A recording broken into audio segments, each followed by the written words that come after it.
Imagina por un momento que no existen relojes, ni calendarios, ni luces que alumbren la oscuridad de la noche. El único guía que tienes es el sol que se oculta más temprano cada día, la luna que marca los ciclos y el frío viento que anuncia que el verano ha quedado atrás. Ese era el mundo de los celtas, un pueblo que vivía en íntima conexión con la naturaleza, que observaba con paciencia cada señal del cielo y de la tierra. Para ellos, la vida no era una línea recta como la entendemos hoy, sino un círculo en constante movimiento dividido en mitades de luz y de oscuridad.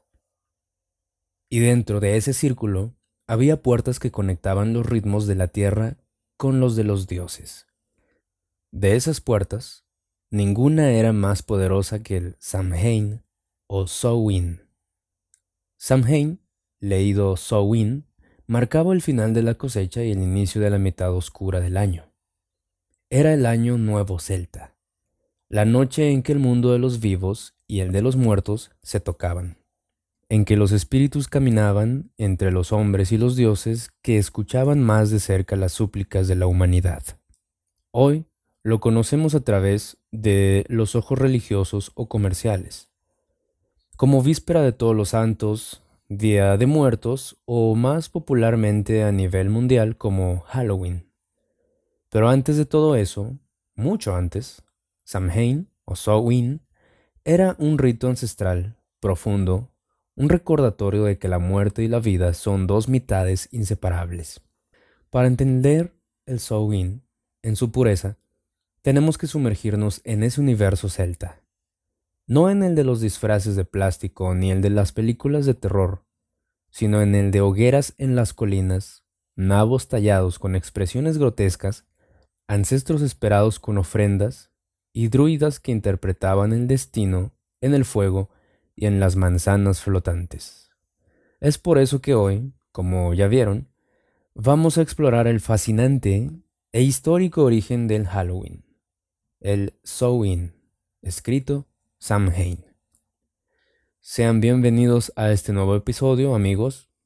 Pues espero que estén muy bien. Espero, pues ya es octubre, es 3 de octubre, ya llevamos 2 noches, un día.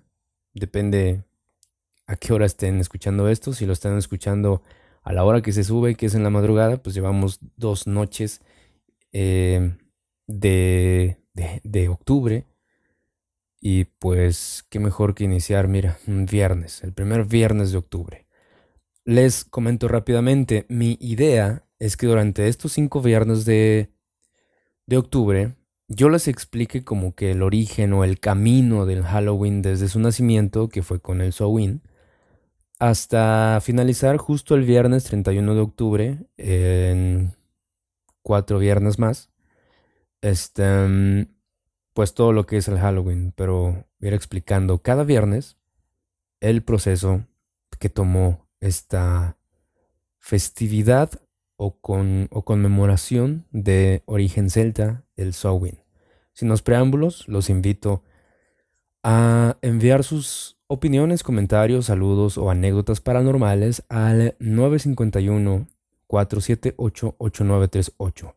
A suscribirse en el canal de YouTube en Frecuencia Oculta, ya lo retomé esta semana. Bueno, la semana pasada hice un live para mostrarles el proceso de grabación de Historias Bajo la Lluvia. Este lunes, me parece que fue, les subí un nuevo video, espero que lo vayan a ver. Y si no, si de repente fallo en seguir subiendo contenido, bueno, videos, sí trataré de hacer lives más seguidos. También es de mi agrado y nerviosismo anunciarles que ya estoy en TikTok como @soynigmadela. Y bueno, en la descripción de este episodio les dejo los links. Pero ya estoy en TikTok también. Como ya saben, ya estoy en Instagram. Síganme, bueno, si quieren, ¿verdad? A lo mejor, porque sí me ha parecido que se han dado la vuelta por ahí, pero no se quedan. Entonces, pues trataré o propónganme qué tipo de contenido quieren ver ahí y pues lo hacemos. Pero sí, muchas gracias por visitar el perfil y perdón por no cumplir con sus expectativas como para que se queden o para que me otorguen su follow. Pero bueno, ahí está. Entonces les dejo los links de YouTube, de TikTok, de Instagram y por supuesto pues invitarlos a enviar su mensaje al WhatsApp. Y sin más preámbulos, comenzamos. Bienvenidos. Estos son los episodios ocultos de Frecuencia Oculta.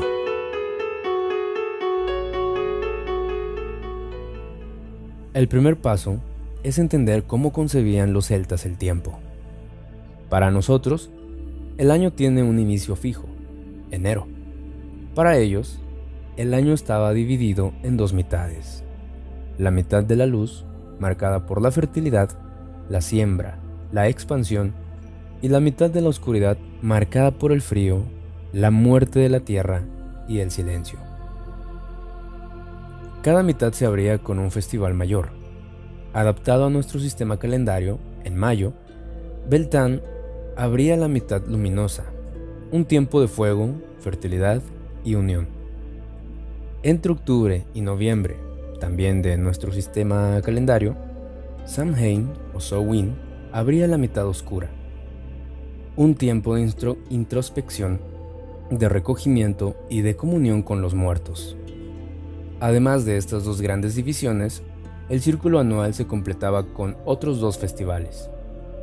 Imbolc, en febrero, que anunciaba la purificación y el renacer de la luz. El Lughnasadh, en agosto, que celebraba la cosecha. Pero Samhain era especial. No era solo el inicio del invierno, era el inicio del año.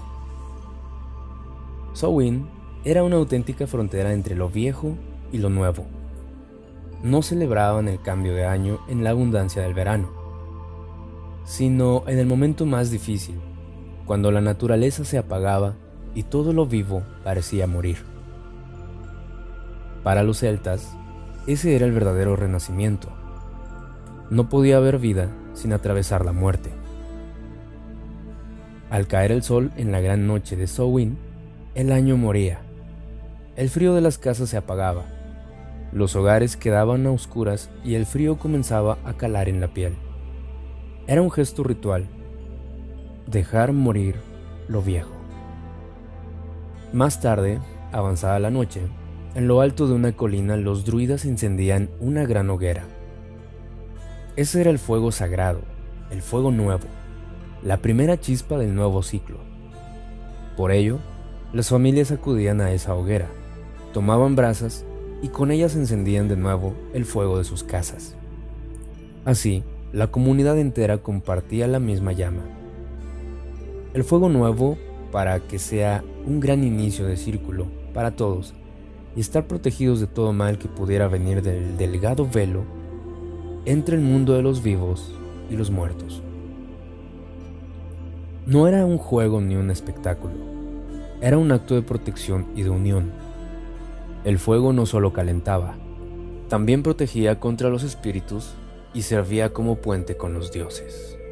Pero lo que hacía a Samhain único no era solo el fuego ni el calendario agrícola, sino precisamente la creencia de que en aquella noche el velo entre el mundo de los vivos y el de los muertos se adelgazaba.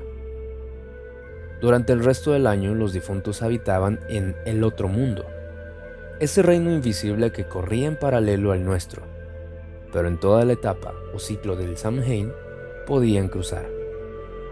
Los ancestros regresaban para visitar a sus familias, para sentarse de nuevo a la mesa, para compartir el pan y la bebida con los suyos.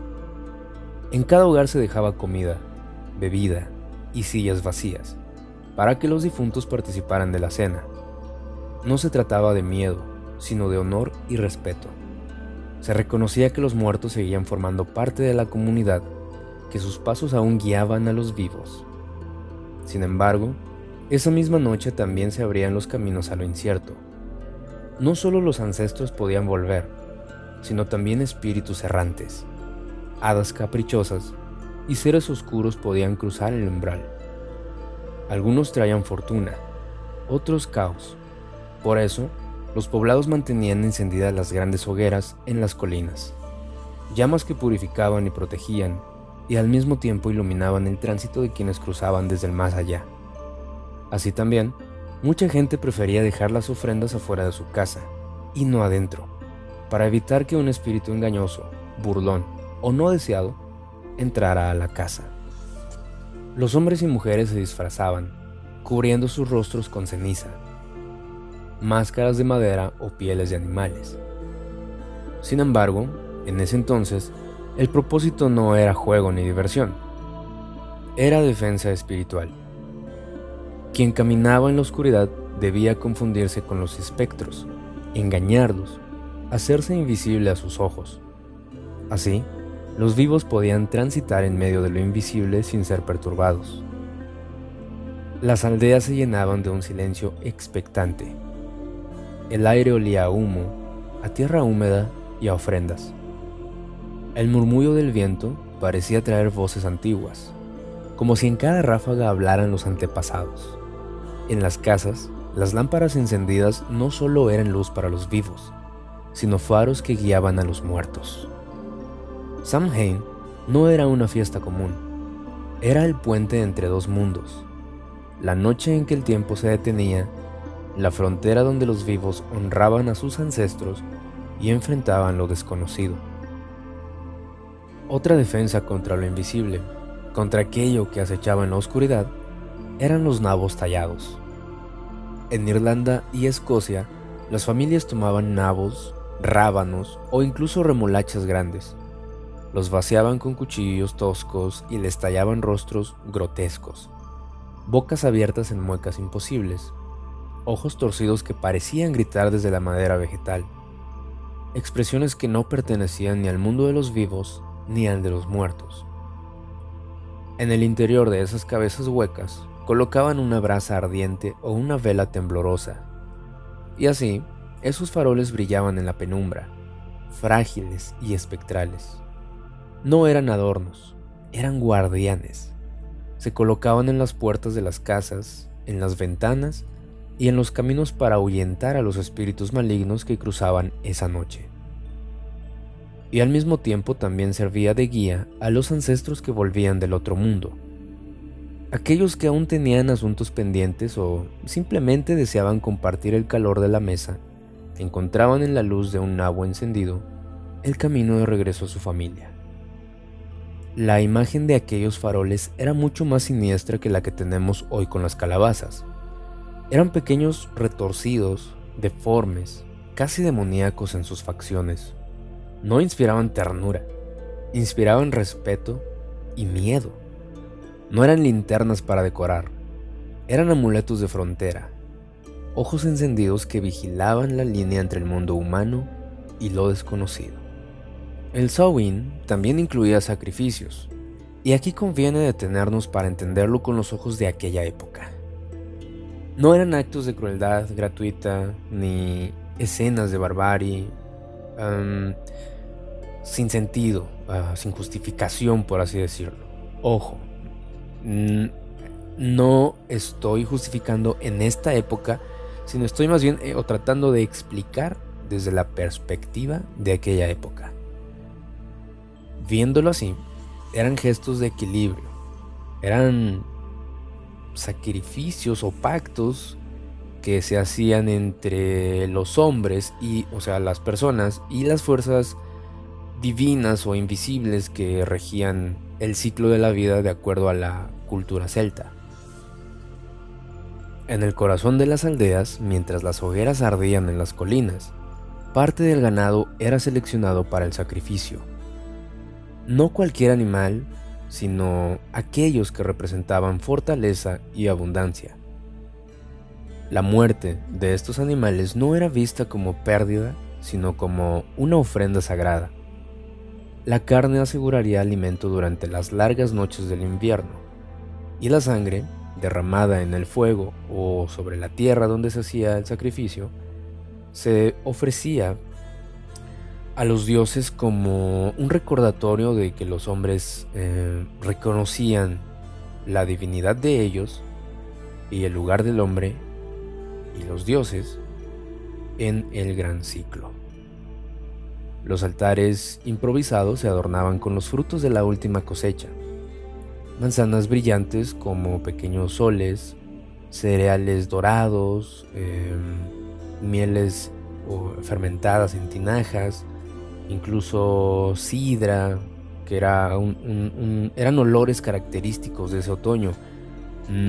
Ya lo vamos a ver en el transcurso de este mes en los episodios, pero podríamos decir que es una coincidencia curiosa esta ofrenda y cómo se adornaban los altares donde se hacían los sacrificios, porque imagínense, era así, el altar tapizado, por así decirlo, con manzanas, con cereales, con bebidas, con dulces de aquellas épocas. Pues no sé, ¿no les suena un poco a las ofrendas que ponemos hoy en el Día de Muertos? Pero bueno, todo aquello que representaba vida se entregaba simbólicamente a la muerte, en un acto de reciprocidad.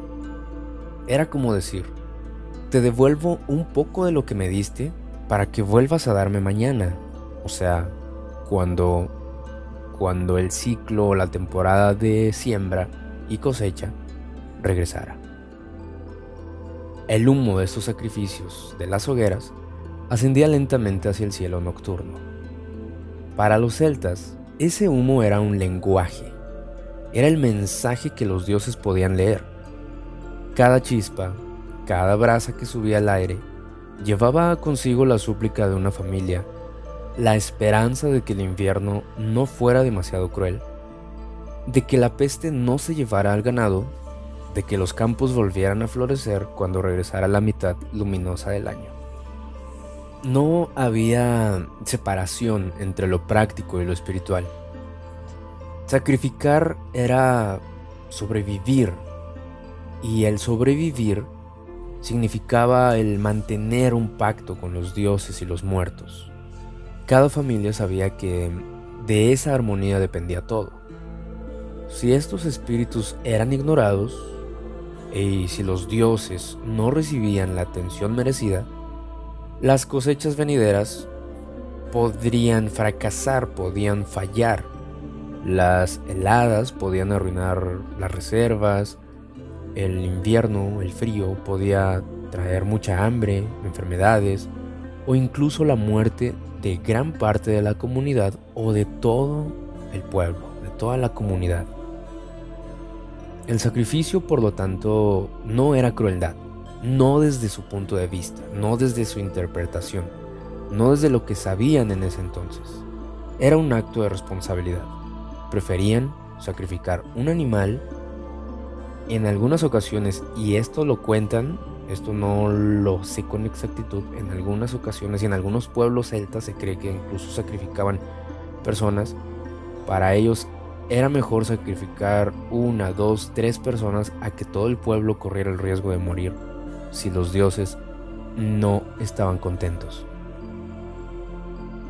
Digamos que era un recordatorio macabro, pero para ellos necesario, de que la vida exige siempre una cuota de muerte y que la abundancia sin gratitud se convierte en maldición. Pero el Samhain no era solo un cierre, no era únicamente la clausura de la cosecha ni el entierro simbólico del año que moría, era también un oráculo abierto. Si el velo entre el mundo de los vivos y el de los muertos se adelgazaba, también lo hacía el velo del tiempo. Aquella noche, pues, los límites no existían, ni entre vivos y difuntos, ni entre presente y futuro. Lo que normalmente permanecía oculto podía revelarse a quienes tuvieran el valor, o la desesperación y curiosidad, de preguntar. Por eso, Samhain o Samhain era o es considerado la noche más poderosa para la adivinación, evocación e invocación. Los druidas, guardianes del conocimiento, se reunían alrededor de las hogueras y practicaban sus artes. Leían el futuro en el fuego que se retorcía con el viento, en el agua que reflejaba rostros inesperados, en huesos arrojados al azar o en piedras dispuestas con cuidado ritual. Para ellos, la naturaleza hablaba, y el trueno, la brasa, la corriente del río o la caída de una rama podían contener mensajes de lo que estaba por venir. El pueblo, por su parte, se entregaba a sus propios ritos, más sencillos tal vez, pero no menos cargados de fe. Eran juegos y pruebas que escondían la seriedad de un oráculo disfrazado de entretenimiento. Perdón que lo diga casi cada capítulo, pero como la magia caos. No importa cómo sea, no importa el ritual, no importa la solemnidad, siempre y cuando si a mí me funciona, es suficiente. Entre esos juegos o pruebas hacían, por ejemplo, lanzaban una nuez al fuego. Esto, por ejemplo, podía revelar si un amor sobreviviría. Si la nuez ardía con fuerza, la pasión se mantendría viva. Si se apagaba con un chisporroteo breve, el vínculo amoroso estaba condenado. También, una manzana flotando en agua, por otro lado, podía mostrar con quién se casaría una joven. Al primer mordisco exitoso, el destino quedaba sellado. Eso me parece que al menos en Estados Unidos todavía lo siguen jugando precisamente en las fiestas de Halloween, donde en una tina ponen, creo que actualmente se juega con varias manzanas, no solo una, se ponen varias manzanas y precisamente sin meter mano, metes tu cara o cabeza, usas tu estrategia. La cosa es que el objetivo es que pesques o por lo menos logres darle un mordisco completo a una de las manzanas que están ahí. Y pues bueno, ahorita se los iba a explicar como en Halloween actual, pero a ver, en ese entonces ponían una manzana en una tina y digamos la joven se ponía frente a la tina y pasaban los jóvenes, los hombres que querían o estaban dispuestos a casarse con la joven. Todos iban a hacer su intento de mordisquear la manzana, pero como estaba en el agua, se supone es difícil. Solo aquel que diera el primer mordisco era quien se casaba con la joven. Otro juego es, o no sé si llamarlo superstición, era que el humo, hacían humo en hogueras o provocaban el humo excesivo de una hoguera para que vieran si se curvaba hacia un lado o hacia el otro. Interpretaban, dependiendo a qué lado se curvaba, un presagio de abundancia, pero también podría ser de guerra o incluso de muertes. Todo por la curvatura del humo de una hoguera. Cada gesto, cada señal, cada juego o prueba se leía como un reflejo del destino, y no se trataba de simple curiosidad o de diversión como hoy en día. En un mundo en el que el invierno podría traer hambre, enfermedad y muerte, conocer de antemano lo que aguardaba podía significar la diferencia entre la esperanza y la desesperación. Es como en Game of Thrones, más o menos, porque lo de Game of Thrones es más nórdico que celta, al menos en esto que les voy a decir, donde pues el famoso Winter is Coming. Temen la llegada del invierno porque creen que con ello pues va a llegar muerte, va a llegar caos, miseria, hambre, enfermedades, no sé si ya dije. Eso es para que se dé una idea, pero en sí eso creo que simpatiza más con lo nórdico del invierno que precede al fin del mundo, del Ragnarok, Thor, Odín, todos esos. Pero para que se den una idea, en ese entonces más o menos veían al invierno no como el fin del mundo, sino como una época del año que podía traer cosas fatales, cosas peligrosas, cosas tenebrosas. Desde ahí tomaba el giro macabro, digamos. Porque pues había esa desesperación, ese horror, esa incertidumbre. En la noche del Samhain o Samhain, todos, desde los druidas hasta los más humildes campesinos. Los druidas, creo que ya lo vimos, o se los dije en el de la Wicca, pero esas de cuenta los sacerdotes celtas.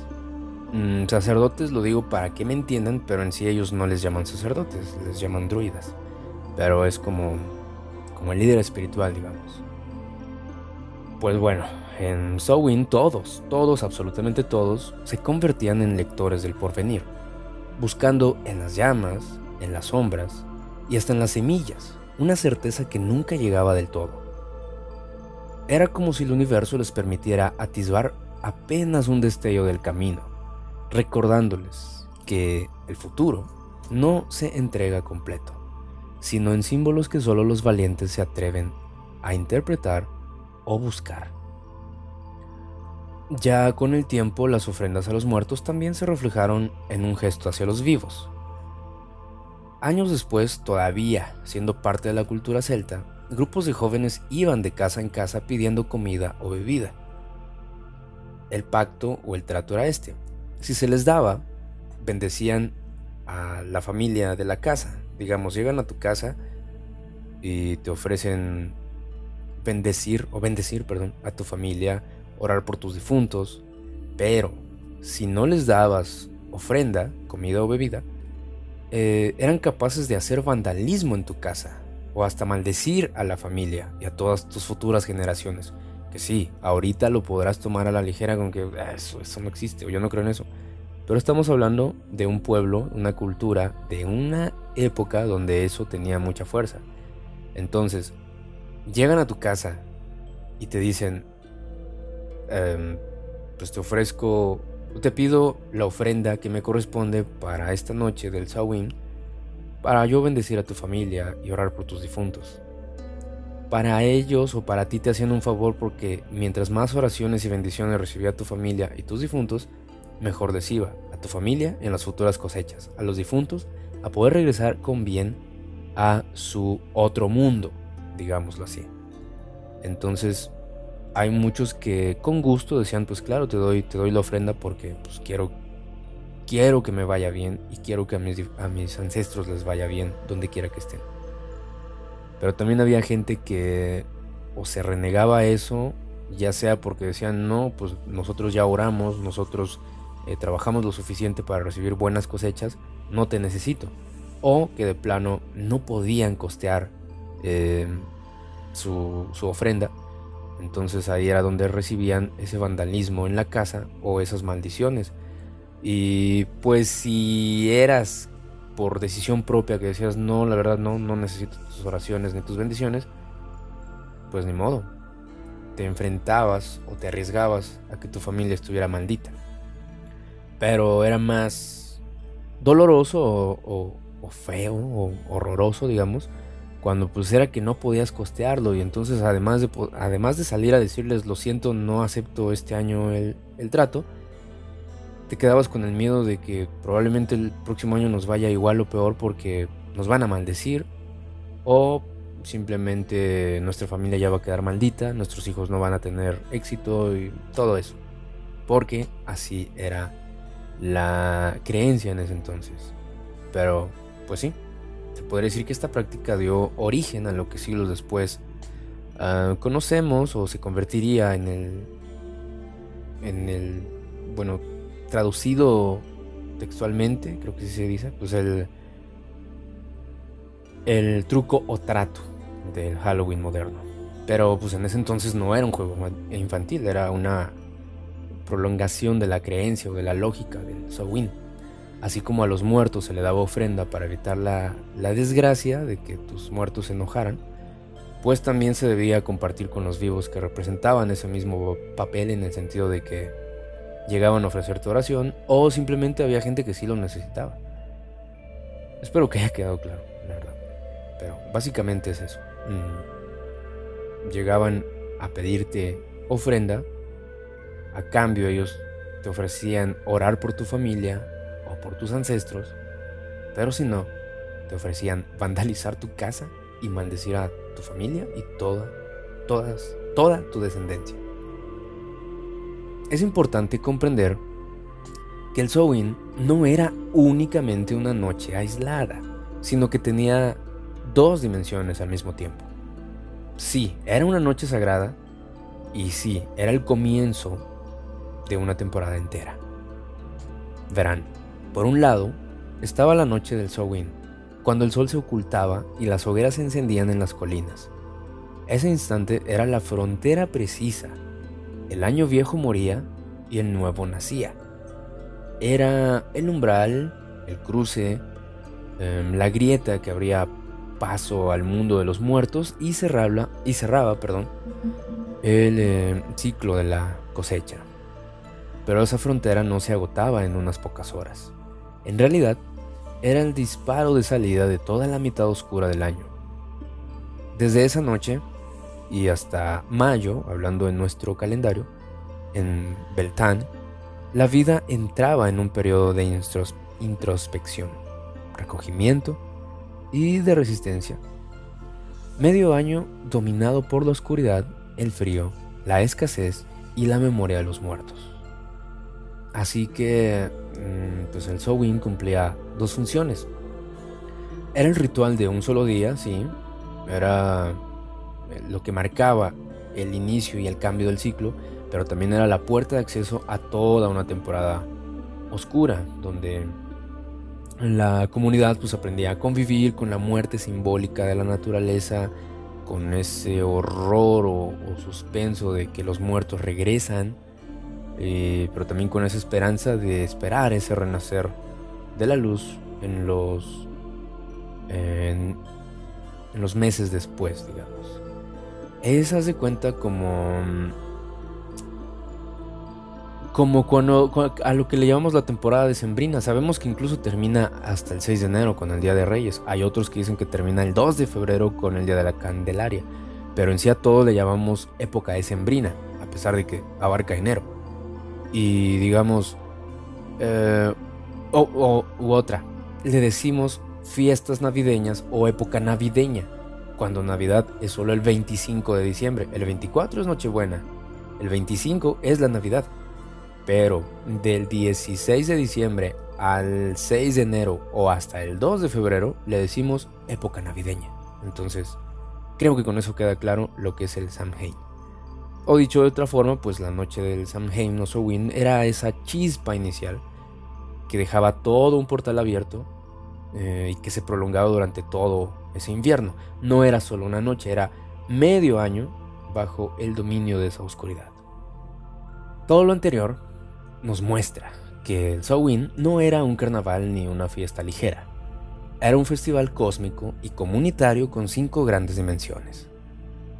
Fin y principio, porque marcaba la muerte del año viejo y el nacimiento del nuevo. Puente entre dos mundos, porque permitía la comunión con ancestros y espíritus. Protección y purificación, ya que con hogueras, disfraces y nabos tallados se creaba una especie de protección y de purificación. Ofrenda y sacrificio, ya que con ello se aseguraba el equilibrio con los dioses y en la naturaleza. Oráculo del destino, ya que abría la puerta al futuro en la noche más poderosa. Para los celtas, el Samhain o Samhain era la prueba de que la muerte no es un final, sino parte del ciclo de la vida. Cada año había que atravesar la oscuridad para volver a la luz. Y es así que actualmente cuando vemos niños disfrazados, calabazas iluminadas o esos maratones que tanto nos encantan de películas de terror, lo que en realidad vemos son ya los ecos distorsionados, digámoslo así, de este antiguo Samhain o Samhain. Lo que para nosotros hoy en día es diversión, es folclore, para nuestros, o sea, en el sentido de los que celebramos, y porque incluso aunque no celebres Halloween, no creas que te escapas. Todos los santos y Día de Muertos también tienen algo que ver, ya lo escucharemos más adelante. Pero bueno, lo que para nosotros hoy en día es diversión o folclore, para nuestros ancestros celtas, digámoslo así, era supervivencia, espiritualidad y destino. El Samhain, para los celtas, pues era el momento en que la comunidad entera daba las gracias por las cosechas, se resguardaba, sí, para la época oscura y reconocía que nuestros difuntos no se habían ido del todo.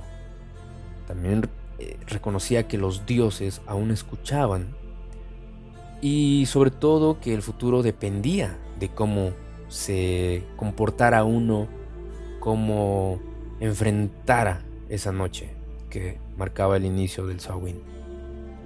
El fuego en las colinas ardía como un faro, las familias dejaban comida para los ancestros, los druidas miraban el destino en las llamas. Igual creo que en Game of Thrones la sacerdotisa, pues ven que eso hace.